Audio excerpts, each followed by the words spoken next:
परिचय। आज दो मित्र रॉय और सिड पिकनिक मनाने के लिए एक समुद्र तट पर आए और उन्होंने खूब आनंद लिया। यह तट प्राकृतिक सुंदरता से भरपूर है और मैं इस प्रकार की दृश्यावली बहुत पसंद करता हूं। रॉय, वहां उठती उन ऊंची समुद्री लहरों को देखो, कितनी आकर्षक लग रही हैं, है ना? हाँ, वे तो आश्चर्यजनक हैं। लेकिन क्या तुम्हें पता है कि ये समुद्री तरंगें किस परिघटना का अनुसरण करती हैं? नहीं। क्या तुम मुझे बता सकते हो? हाँ, क्यों नहीं। ये समुद्री लहरें दोलन करती हैं। ये अपनी गति आवर्ती रूप से दोहराती हैं। ठीक है, मैं समझ गया। मगर मैं इस बारे में कुछ और जानना चाहता हूं। क्या तुम मुझे बता सकते हो? हाँ, बिल्कुल, मैं बताता हूं। विद्यार्थियों, इस पाठ में हम दोलनों के बारे में सीखेंगे। उद्देश्य: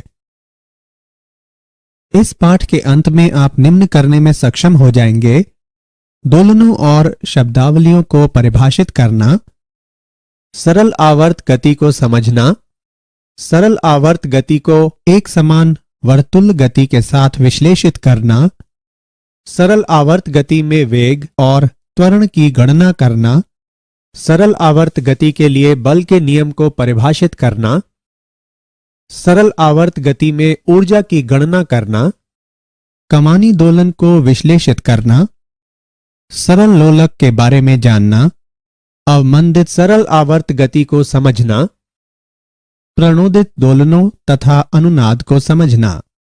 आवर्ती और दोलन गतियां। आवर्ती गति यह वह गति है जो समान समय अंतरालों के बाद स्वयं को दोहराती है। समय अंतराल आवर्ती गति का आवर्तकाल कहलाता है। कुछ उदाहरण निम्न हैं: सूर्य के परितः ग्रहों की गति, पृथ्वी का अपने ध्रुवीय अक्ष पर घूमना, किसी घड़ी की सुइयों की गति। दोलन गति: यदि कोई पिंड किसी मध्य स्थित के पीछे और आगे गति करता है तो कहा जाता है कि यह दोलन गति करता है। कुछ उदाहरण निम्न हैं: किसी दीवार घड़ी के लोलक की गति, किसी कमानी से लटके भार के दोलन, किसी यू आकृति की नली में द्रव्य की गति जब द्रव्य को एक ओर संपीड़ित किया जाता है और फिर इसे छोड़ा जाता है। आवर्तकाल आवृत्ति एवं विस्थापन। आवर्तकाल वह न्यूनतम समय अंतराल जिसके बाद गति की पुनरावृत्ति होती है, इसका आवर्तकाल कहलाता है। आवर्तकाल को प्रतीक टी से निरूपित किया जाता है। इसका एसआई मात्रक सेकंड होता है। आवृत्ति एक सेकंड में पूर्ण किए गए चक्रों की संख्या दोलन की आवृत्ति कहलाती है। टी का व्युत्क्रम प्रति इकाई समय में दोलनों की संख्या प्रदान करता है। इसे प्रतीक v से निरूपित किया जाता है। v और t के बीच निम्न संबंध होता है: v बराबर 1/t। v का मात्रक प्रति सेकंड है। यह हर्ट्ज कहलाता है। विस्थापन को किसी भी विचारणीय भौतिक गुण में समय के साथ परिवर्तन के रूप में परिभाषित किया जाता है। आइए एक उदाहरण देखें। माना कि कोई गुटका ऐसी कमानी से जुड़ा है जिसका दूसरा सिरा किसी दृढ़ दीवार से संबद्ध है। गुटका घर्षणहीन पृष्ठ पर चलता है। गुटके की गति को दीवार के विस्थापन x के रूप में वर्णित किया जा सकता है। सरल आवर्त गति। सरल आवर्त गति एक मध्य स्थित से एक सीधी रेखा में आगे और पीछे होने वाली आवर्ती गति होती है, जिसमें त्वरण विस्थापन के समानुपाती होता है तथा यह सदैव माध्य स्थिति की ओर निर्देशित होती है। एक कण पर विचार करें जो सीमाओं +a और -a के बीच एक x अक्ष के मूल पर आगे और पीछे दोलन करता है। यह सरल आवर्त गति है। यदि मूल से कण का विस्थापन x समय के साथ निम्नानुसार परिवर्तित होता है: xt बराबर a cos omega t plus phi, जहां a बराबर आयाम, ओमेगा बराबर कोणीय आवृत्ति, phi बराबर कला नियतांक। SHM में विस्थापन समय का एक ज्यावक्रिय फलन होता है।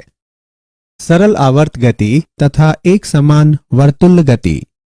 सरल आवर्त गति एक समान वर्तुल गति का उस वृत्त के व्यास पर प्रक्षेप होती है जिसमें यह वर्तुल गति हो रही है। आइए बेहतर विश्लेषण के लिए एक उदाहरण देखें। एक गेंद को किसी डोरी के सिरे से बांधकर क्षैतिज तल में उसे किसी निश्चित बिंदु से परितः अचर कोणीय चाल से गति कराएं। तब गेंद क्षैतिज तल में एक समान वर्तुल गति करेगी। अपनी आंख को गति के तल में केंद्रित करके तिरछी ओर से या सामने से गेंद का अवलोकन करें।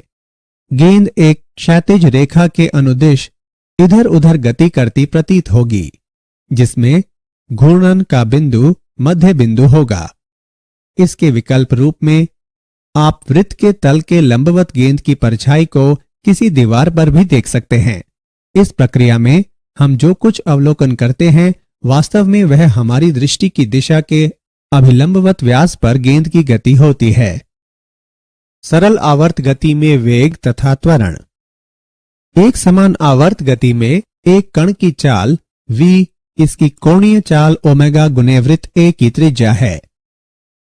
v बराबर ओमेगा a। t समय पर वेग v की दिशा वृत्त की स्पर्श रेखा के अनुदिश उस बिंदु पर जहां उस क्षण में कण स्थित है। प्रक्षेप कण का वेग निम्नानुसार व्यक्त है। v ऑफ t बराबर minus omega a sine omega t plus phi. यहां ऋणात्मक चिन्ह इंगित करता है कि v ऑफ t की दिशा x अक्ष की धनात्मक दिशा के विपरीत है। SHM करने वाले एक कण का तात्क्षणिक त्वरण संदर्भ वृत्त विधि से निर्धारित किया जा सकता है। एक समान वर्तुल गति करने वाले कण P के अभिकेंद्री त्वरण का परिमाण v वर्ग बटे a या ओमेगा वर्ग a होता है और यह केंद्र की ओर अर्थात PO के अनुदिश निर्देशित होता है। प्रक्षेप कण P डैश का तात्क्षणिक त्वरण निम्न द्वारा व्यक्त है। a ऑफ t बराबर माइनस ओमेगा वर्ग a cos omega t plus phi बराबर माइनस ओमेगा वर्ग x ऑफ t। उदाहरण। आइए सरल आवर्त गति में वेग और त्वरण का एक उदाहरण देखें। सरल आवर्त गति के लिए जिसका आयाम 3 सेंटीमीटर और आवर्तकाल 5 सेकंड है, सामान्य अवस्था में तथा सामान्य अवस्था से 2 सेंटीमीटर विस्थापन में वेग और त्वरण ज्ञात करें। आइए इसका हल देखें। यहां आयाम a बराबर 3 सेंटीमीटर तथा कोणीय आवृत्ति ओमेगा बराबर 2 पाई बटे t बराबर 2 पाई बटे 5 रेडियन प्रति सेकेंड। विस्थापन के संदर्भ में वेग तथा त्वरण के लिए व्यंजक निम्न है। v बराबर ओमेगा अंडर रूट a वर्ग माइनस y वर्ग तथा a बराबर ओमेगा वर्ग y। मध्य बिंदु पर y बराबर 0, अतः v बराबर ओमेगा a बराबर 3.77 सेंटीमीटर प्रति सेकेंड तथा a बराबर 0। y बराबर 2 सेंटीमीटर पर हम पाते हैं कि v बराबर 2 पाई वर्गमूल 5 बटे 5 बराबर 2.81 सेंटीमीटर प्रति सेकेंड। a बराबर ओमेगा वर्ग y बराबर 2 पाई बटे 5 वर्ग गुणा 2 बराबर 3.16 सेंटीमीटर प्रति सेकेंड वर्ग। सरल आवर्त गति के लिए बल नियम। सरल आवर्त गति में m द्रव्यमान के कण पर कार्य करने वाले बल की गणना करने के लिए हम न्यूटन के गति के द्वितीय नियम का तथा सरल आवर्त गति करने वाले कण के त्वरण हेतु व्यंजक का उपयोग करते हैं। f ऑफ t बराबर ma। a का मान प्रतिस्थापित करने पर हम पाते हैं कि f ऑफ t बराबर माइनस m ओमेगा वर्ग x of t। f of t बराबर minus k x of t। यहाँ k बराबर m ओमेगा वर्ग, ओमेगा बराबर अंडर रूट k बटे m। बल सदैव माध्य स्थिति की ओर निर्देशित होता है, इसलिए इसे कई बार सरल आवर्त गति में प्रत्यानयन बल भी कहा जाता है। बल x ऑफ t के रैखिक समानुपाती होता है। ऐसे बल के साथ दोलनकर्ता कण रैखिक सरल आवर्ती दोलक कहलाता है। सरल आवर्त गति में ऊर्जा। गतिज ऊर्जा सरल आवर्त गति करते किसी कण का वेग समय का आवर्ती फलन होता है। विस्थापन की चरम स्थितियों पर यह शून्य होता है। गतिज ऊर्जा निम्न द्वारा व्यक्त है। K बराबर 1/2 mv वर्ग बराबर 1/2 m ओमेगा वर्ग a वर्ग साइन वर्ग ओमेगा t प्लस फाई बराबर 1/2 Ka वर्ग साइन वर्ग गुणा ओमेगा t प्लस फाई। यह समय का आवर्ती फलन भी है जो विस्थापन अधिकतम होने पर शून्य तथा कण के माध्य स्थिति में होने पर अधिकतम होता है। स्थितिज ऊर्जा कमानी बल F बराबर -kx एक संरक्षी बल है जिससे स्थितिज ऊर्जा संयुक्त होती है। U बराबर 1/2 kx वर्ग। अतः सरल आवर्त गति करते किसी कण की स्थितिज ऊर्जा U ऑफ x बराबर 1/2 kx वर्ग बराबर 1/2 ka वर्ग cos वर्ग ओमेगा t प्लस फाई। अतः सरल आवर्त गति करते किसी कण की स्थितिज ऊर्जा भी T/2 आवर्तकाल के साथ आवर्ती होती है जो माध्य स्थिति में शून्य और चरम विस्थापन पर अधिकतम होती है। कुल ऊर्जा निकाय की कुल ऊर्जा E बराबर U प्लस K बराबर 1/2 Ka वर्ग साइन वर्ग omega t plus phi plus 1/2 Ka वर्ग cos वर्ग ओमेगा t प्लस फाई बराबर 1/2 Ka वर्ग। अतः सरल आवर्ती दोलक की कुल यांत्रिक ऊर्जा समय से स्वतंत्र होती है। कमानी के दोलन M संहिति का एक गुटका जो रैखिक सरल आवर्ती दोलक है एक कमानी से जुड़ा है। गुटका घर्षण रहित पृष्ठ पर गति करता है। गुटके को खींचकर या धक्का देकर छोड़ दिया जाने पर यह सरल आवर्त गति करता है। हुक के नियम के अनुसार निकाय को विरूपित किए जाने पर उस पर प्रत्यानयन बल लगता है। इस बल का परिणाम विरूपण अथवा विस्थापन के अनुक्रमानुपाती होता है और यह विपरीत दिशा में कार्य करता है। किसी समय t पर यदि गुटके का किसी माध्य स्थिति से विस्थापन x है तो गुटके का कार्य करने वाला प्रत्यानयन बल Fx बराबर -kx। यहाँ k कमानी स्थिरांक है। किसी कठोर कमानी के लिए k का मान अधिक तथा किसी मुलायम कमानी के लिए k का मान कम होता है। निकाय के लिए कोणीय आवृत्ति निम्न द्वारा व्यक्त है। ओमेगा बराबर √k/m तथा दोलक का आवर्तकाल निम्न द्वारा दिया गया है। T बराबर 2 वर्गमूल m/k। सरल लोलक m द्रव्यमान के एक छोटे गोलक को L लंबाई की एक न खिंचने वाली डोरी से बांधकर एक सरल लोलक बनाया जा सकता है। डोरी का दूसरा सिरा छत में एक टेप से जोड़ दिया जाता है। गोलक पृष्ठ के तल में इधर उधर धुराग्र बिंदु से गुजरने वाली ऊर्ध्वाधर रेखा के बाएं और दाएं दोलन करता है। यह आवर्ती गति माध्य स्थिति से छोटे विस्थापनों के लिए सरल आवर्त गति है। थीटा डोरी द्वारा ऊर्ध्वाधर से बनाया गया कोण है। जब गोलक माध्य अवस्था में होता है तो थीटा बराबर 0 होता है। गोलक पर केवल 2 बल कार्य करते हैं जो निम्न हैं। डोरी में तनाव T, गुरुत्व के कारण ऊर्ध्व बल mg को डोरी के अनुदिश mg cos थीटा तथा इसके अभिलंबवत mg sin थीटा घटकों में वियोजित किया जा सकता है।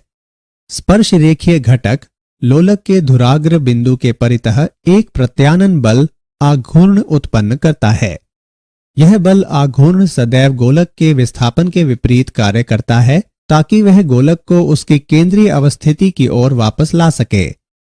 थीटा बराबर -L mg sin थीटा। निकाय के लिए कोणीय आवृत्ति निम्न प्रकार व्यक्त है। ओमेगा बराबर √mgl/I तथा आवर्तकाल निम्न प्रकार व्यक्त है। T बराबर √I/mgl। चूंकि सरल लोलक की डोरी द्रव्यमानहीन है इसलिए घूर्णी जड़त्व ml वर्ग होगा। अब सरल लोलक का आवर्तकाल निम्न होगा। T बराबर वर्गमूल L/G। अवमंदित सरल आवर्त गति। कई बार वायु में गति करते किसी सरल लोलक की गति धीरे धीरे मंद होती जाती है। ऐसा इसलिए होता है क्योंकि वायु का घर्षण बल तथा टेक पर घर्षण बल लोलक की गति का विरोध करते हैं तथा इसकी ऊर्जा का धीरे धीरे क्षय करते हैं। ये अवमंदित दोलन कहलाते हैं। अवमंदित दोलनों में निकाय की ऊर्जा का नियंत्रण क्षय होता है, लेकिन छोटे अवमंदनों के लिए दोलन लगभग आवर्ती रहते हैं। क्षयकारी बल व्यापक रूप में घर्षण बल ही होते हैं। अवमंदन बल परिवेशी माध्यम की प्रकृति पर निर्भर करते हैं। यदि गुटके को एक द्रव्य में डुबोया जाए तो अवमंदन का परिणाम काफी अधिक होगा और ऊर्जा का क्षय अधिक तीव्रता से होगा।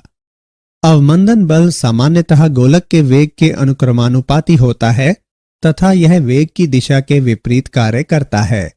यदि अवमंदन बल को Fd से व्यक्त करें तो हम पाते हैं कि Fd बराबर -bv।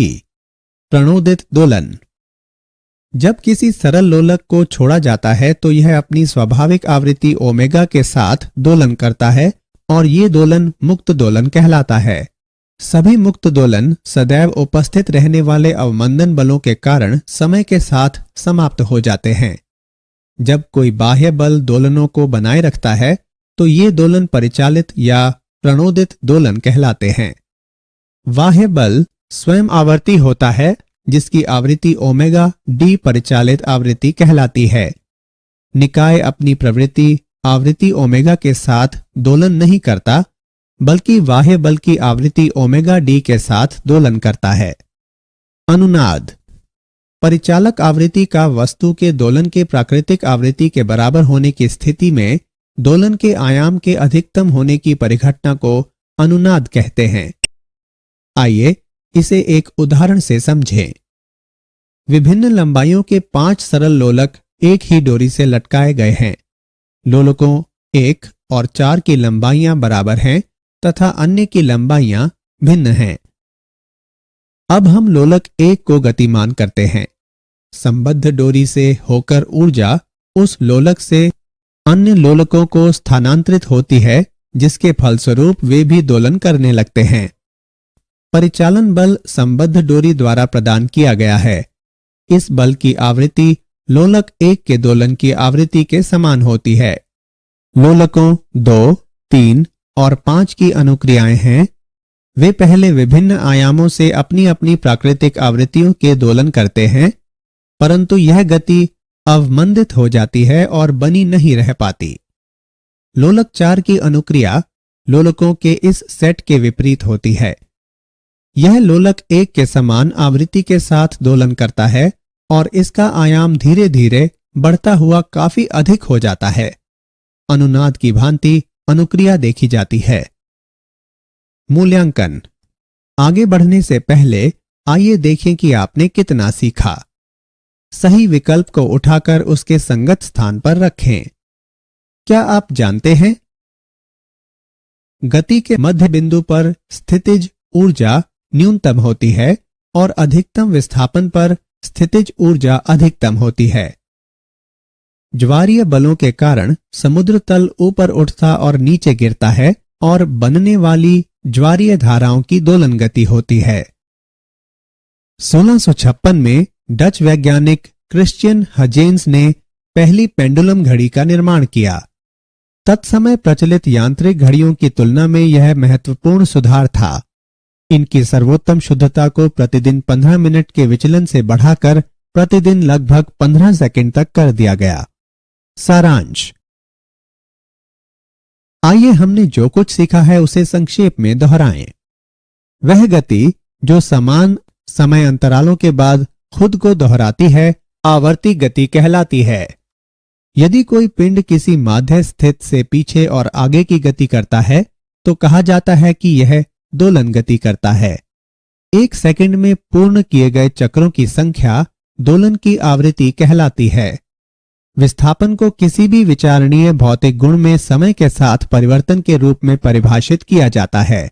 सरल आवर्त गति एक माध्य स्थिति से एक सीधी रेखा में आगे और पीछे होने वाली आवर्ती गति होती है जिसमें त्वरण विस्थापन के समानुपाती होता है तथा यह सदैव माध्य स्थिति की ओर निर्देशित होती है।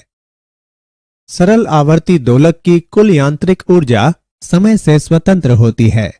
जब किसी सरल लोलक को छोड़ा जाता है तो यह अपनी स्वाभाविक आवृत्ति ओमेगा के साथ दोलन करता है और ये दोलन मुक्त दोलन कहलाता है। परिचालक आवृत्ति का वस्तु के दोलन के प्राकृतिक आवृत्ति के बराबर होने की स्थिति में दोलन के आयाम के अधिकतम होने की परिघटना को अनुनाद कहते हैं।